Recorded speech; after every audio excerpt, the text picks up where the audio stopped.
on accueille Carole qui va nous parler des différentes extensions qui vont faire en sorte que votre site il va passer d'un basic site à quelque chose d'un peu plus. Donc ça va parler un peu de, voilà, de rajouter plein de petites briques, des extensions pour le SEO, pour le référencement, pour la sécurité, pour les bonnes pratiques. Enfin voilà, un mélange de tout ça pour faire en sorte que votre site ne soit pas juste un simple site, mais quelque chose de mieux. Voilà, donc on applaudit s'il vous plaît Carole. Donc moi je suis directrice d'une agence, ça fait 13 ans que je fais des sites web. J'ai commencé à l'époque où WordPress n'était qu'un blog et maintenant c'est vraiment un outil qui est super et sur lequel on fait beaucoup de nouveaux sites. Tout d'abord, ce qu'il faut savoir, c'est qu'un site esthétique n'est pas suffisant. Des beaux sites, il y en a plein le web, mais encore faut-il qu'ils soient vus.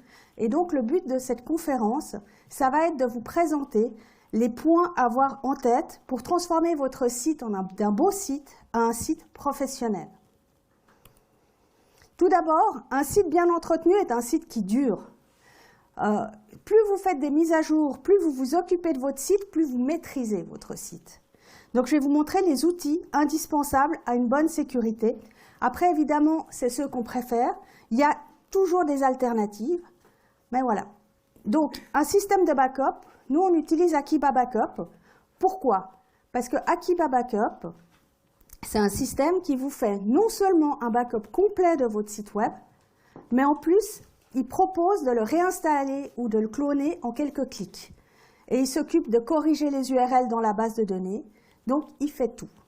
Et en plus, avec la version Pro, vous pouvez scheduler, donc programmer pour faire des sauvegardes automatiques. Les hébergeurs proposent souvent des sauvegardes, mais parfois, il faut leur intervention pour les restaurer.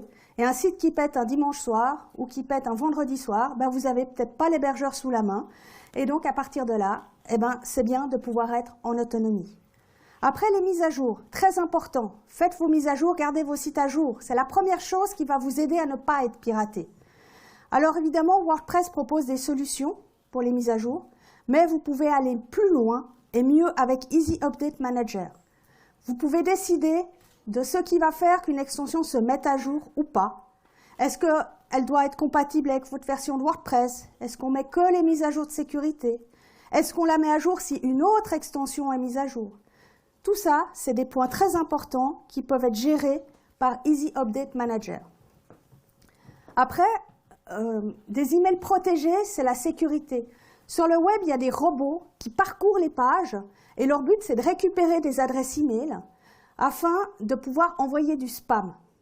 Ne leur facilitez pas la vie. Vous pouvez crypter vos adresses mail et ainsi, les robots ne peuvent pas récupérer vos emails et vous aurez beaucoup moins de spam. Après, évidemment, rien ne veut dire que des sites tiers, eux, ne soient pas aussi bien équipés. On n'est jamais à l'abri. Mais au moins, avec Email Encoder ou des plugins d'obfuscation, vous pouvez protéger vos emails. Ensuite, le web, c'est un peu le Far West. Il y a quand même plein de petits hackers, plein de choses qui se passent. Et donc, mettre une suite de sécurité complète, c'est fermer la porte aux cambrioleurs du dimanche ou aux hackers du dimanche. C'est vraiment le principe, on n'attend pas d'être cambriolé pour mettre une alarme, on n'attend pas d'avoir été hacké pour protéger son site. Donc on commence tout de suite en mettant par exemple WordFence, qui va vraiment faire tout par rapport à la sécurité.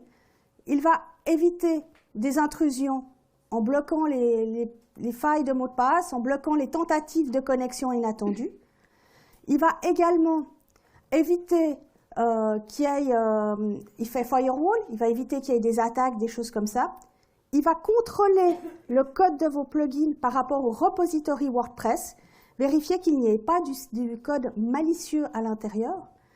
Donc ça, c'est typiquement ce qu'on va faire si un site a des problèmes ou quand on reprend un site, on va faire un scan du site complet avec WordFence pour vérifier s'il y a du code personnalisé qui traîne à gauche à droite, si les gens n'ont pas suivi les bonnes pratiques et mis du code n'importe où, et s'il n'y a pas de virus ou des choses qui sont pas bien correctes par rapport au plugin. Donc WordFence en version gratuite, il vous prévient aussi quand les extensions doivent être mises à jour et vous informe des failles de sécurité. Vraiment un très bel outil et qui va améliorer significativement la sécurité de votre site. Performance. Un visiteur qui attend 5 secondes pour afficher une page, mais qu'est-ce qu'il pense de votre site? À votre avis, ce n'est pas un bon signal.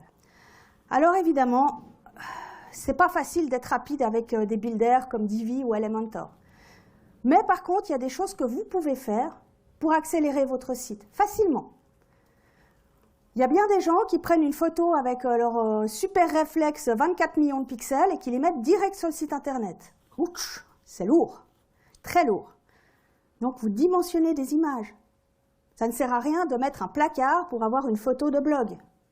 Donc on redimensionne et comme ça, ça allège.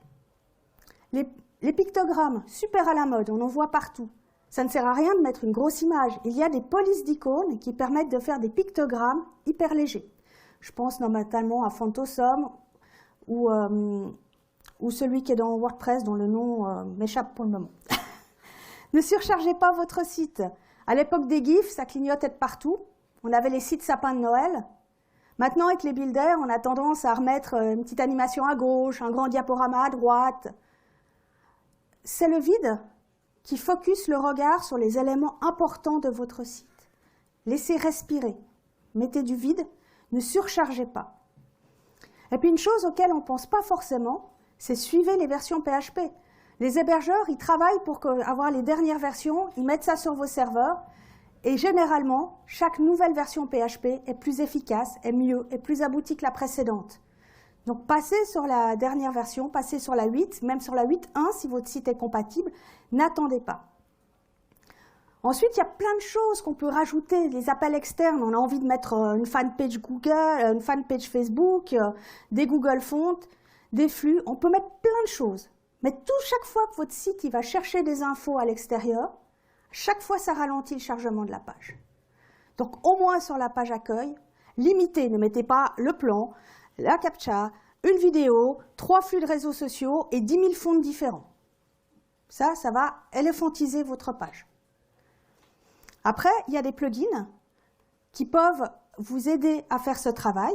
Je vous ai donné quelques exemples de plugins parce qu'en fait, l'optimisation, il n'y a pas de recette miracle, elle dépend des plugins que vous avez sur votre site, du type de serveur que vous avez et de comment fonctionne votre site. Donc, ce qu'il faut faire, c'est tester la rapidité de votre site avec les outils web. Donc, il y a des pages comme Google Speed Insight, Lighthouse, GTmetrix. Il y a plein de sites qui permettent de tester la rapidité de la page. Et ensuite, en testant les différents plugins d'optimisation, vous allez trouver votre recette miracle. En général, tous les plugins travaillent sur plusieurs points. Il y a le cache. Le cache, c'est ils vont préparer les pages plutôt que de les construire à la demande. Donc ça fait gagner du temps. Il y a le lazy loading, ça veut dire chargement fainéant. Donc le lazy loading, ça veut dire qu'il va charger tout ce qui est rapide et les grosses images, il les charge après. Comme ça, on voit déjà quelque chose et puis après, ça ralentit. Il faut aussi ce qu'on appelle la fusion et la compression ou la minification des fichiers CSS JavaScript.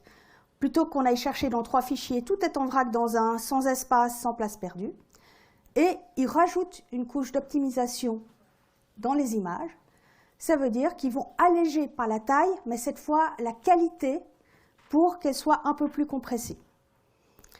Parfois, il y a des éléphants qui sont des plugins. Si vous mettez... Le nombre de plugins n'a pas vraiment d'importance dans un site WordPress. Ça ne sert à rien d'en mettre pour en mettre. Par contre, certains plugins peuvent être très très lourds. Donc avec le plugin Usage DD, vous pouvez vérifier le poids de votre page et le nombre d'appels à la base de données. Je vous le montrerai tout à l'heure. Voilà. Donc en fait, à retenir pour l'optimisation, il n'y a pas qu'une recette, ça dépend de votre site et c'est en testant, en trifouillant que vous allez trouver la meilleure solution pour vous. Enfin, le référencement, c'est bien beau, on a un site, il est beau, il fonctionne, mais encore faut-il qu'on le voie. Donc, comment bien se placer dans les moteurs de recherche? Donc, Yoast SEO, c'est le plugin incontournable du référencement sur WordPress. Et grâce avec Yoast, vous allez pouvoir facilement travailler les titres de page et les métadescriptions. Le titre de page et la métadescription, c'est ce qui va apparaître dans Google quand on fait une recherche. Et c'est des mots-clés essentiels pour qu'on puisse vous trouver. si vous avez fait une recherche sur un thème et que vous avez 10 sites, s'il y en a un qui a une accroche et un titre qui vous parle, vous irez sur celui-là. Donc très important. Après, il y a vérifier les niveaux de titres. En réalité, comme Google ne parle pas le français, il va décrypter votre site par rapport à la hiérarchie de votre page et la hiérarchie des niveaux de titres. Et donc, c'est très important d'avoir des niveaux de titres cohérents. Et ensuite, vous allez recevoir des conseils pour mieux rédiger votre texte et pouvoir mettre des photos spécifiques pour le partage des réseaux sociaux. Donc, c'est un peu une boîte à outils référencement. Et vous avez également des mails de conseils, malheureusement beaucoup en anglais, mais si vous parlez anglais, des pépites d'informations. Donc à présent, je vous ai montré plein de trucs, et il me reste encore 2 minutes pour vous montrer ce que ça donne en pratique. Voilà, je suis sur un site d'exemple, qui est un site de formation d'habitude, et donc là, je vais vous montrer une page. Donc c'est une page fictive d'une association fictive, l'association des habitants du quartier de Plainpalais. Et donc, là, on voit qu'il y a des pictogrammes. Donc, ces pictogrammes, comment est-ce que je les ai créés?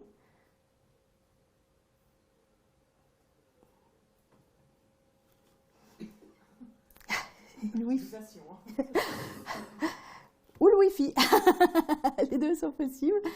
Alors, les pictogrammes, en fait, si vous rajoutez un plugin comme Font Awesome, vous pouvez rajouter des icônes Font Awesome. Ça se présente comme ça.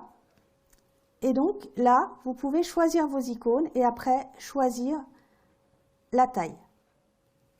Et ça va vous faire le code à la volée pour mettre ça. Ensuite, vous avez Yoast SEO qui est dessous. Donc là, on voit comment ce qu'on voit sur Google en mobile.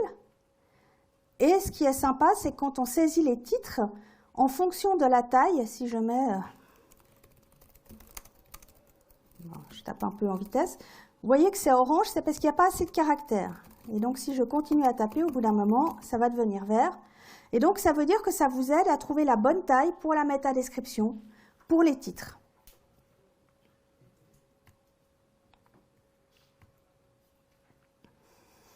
Akiba Backup, il est là. C'est un plugin qui est assez simple. Une fois que vous configurez, vous cliquez, Play, et il fait son backup. Suivant la taille des sites, ça va prendre 3 minutes. On a des sites qui font près de 2 gigas. Il est capable de les backuper, mais ça prend évidemment plus de temps. Ensuite, pour le cache, JCH Optimize. Donc, quand on a du cache sur un site, il faut toujours penser, quand on fait un changement, à vider le cache. Parce que le principe, c'est comme il a une copie de votre page, eh ben, elle est là. Et il va la présenter, elle est plus rapide. Donc, vous videz le cache et les gens verront les changements. Et puis, WordFence, l'incontournable, ici. Donc, hop. Donc, voilà, en pratique, on a un quart d'heure, donc je ne peux pas aller m'étendre plus. Dans le slide, je vous ai mis des liens sur tous les plugins mentionnés. Vous aurez un lien de téléchargement à la fin. Donc, si vous voulez garder le slide, le télécharger, vous pourrez avoir tout ça. Et à présent, eh ben, vos questions sont les bienvenues. Super, merci beaucoup. Est-ce que vous avez des questions? On applaudit, voilà, effectivement. On applaudit Carole. Est-ce que vous avez des questions à lui poser avant qu'on enchaîne sur la pause déjeuner? Oui, j'arrive. Concernant les mises à jour, de votre expérience, à préférer plutôt un module comme Easy Backup Manager ou directement un gestionnaire de paquets, par exemple comme Composer? Alors, nous, on utilise plutôt Easy Update Manager parce qu'en fait, on préfère les gérer comme ça, on trouve ça plus simple. Et puis surtout, les sites sont tous sur les hébergements de leurs clients. Et donc, comme ça simplifie la vie. Et si un jour les clients veulent reprendre la maintenance de leur site, ils peuvent les passer, c'est la méthode traditionnelle en fait. Donc, on préfère utiliser les outils traditionnels. La seule chose, pourquoi on a passé sur Easy Update Manager, c'est parce que quand il y a des plugins avec des dépendances, on peut décider qu'il ne s'installe pas, si la mise à jour, s'il n'est pas compatible avec la version de WordPress et avoir un réglage plus fin que la base de WordPress. Mais même pour quelqu'un qui gère son site, même si vous n'avez pas trop de plugins, tout en automatique, ça va. Après, je pense que c'est des préférences. Composer est un très bon outil aussi, mais nous, personnellement, on ne l'utilise pas. Très bien, merci. Est-ce qu'il y a d'autres questions? Ouais, j'arrive. Hop. Oui, merci pour la présentation. Vous avez des suggestions concernant, disons, les plugins de traduction? Alors les traductions, en général, il y a plusieurs familles de plugins de traduction. Les plus connus sont Polylang et VPML. VPML, c'est un peu un mastodonte, mais il est très efficace, il peut tout faire, il n'a pas trop de limitations. Si on a un hébergement costaud, c'est un bon choix. Polylang est un peu plus léger. Après, il y a d'autres plugins qui font un site en français, un site en anglais, enfin qui dupliquent les sites. Donc il y a, je dirais, ces 3 grandes familles de plugins. Mais je pense que chaque projet doit nécessiter un peu une analyse et partir sur le plugin qui correspond le mieux. Après, il y a les traductions automatiques, mais ça, c'est dans une autre histoire, parce que les traductions automatiques, on reste dans un autre domaine. Très bien, merci. Il y avait une autre question par ici, non?